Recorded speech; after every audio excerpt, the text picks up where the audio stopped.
একটু makeup take up দিলাম না আমি মেকআপ দিলে ভালো করে জানোস না জানি ঠিক আছে কিন্তু দিল তো ভালো লাগে আমি তো দিলে ভালো লাগে তো মেকআপ করলে আরো সুন্দর লাগে সুন্দর প্রয়োজন নাই সুন্দর এই করা মেকআপ না থাকলে একটা সমস্যা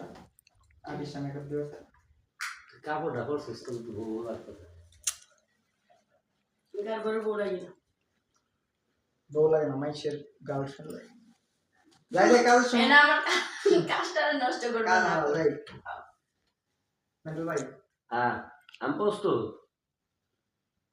আমারে এবার কি বলবো আমার পকেট থেকে না বেশি বড় হয়ে যাইতেছে তো বাতি যাবে আপনি আপনি এটা ঘুরাইতে আপনি কি জানেন আপনি হইতেছেন এবারে কাজের ছেলে এই হইতেছে এই বাড়ির মালিকের মেয়ে ঠিক আছে আপনি তার প্রাইসে দেখালেন শশা লেমন করতেছে হ্যাঁ এই লেভেলে ঘুরাই দে বিলেশ মতো চাই দিছি স্যার বুঝলো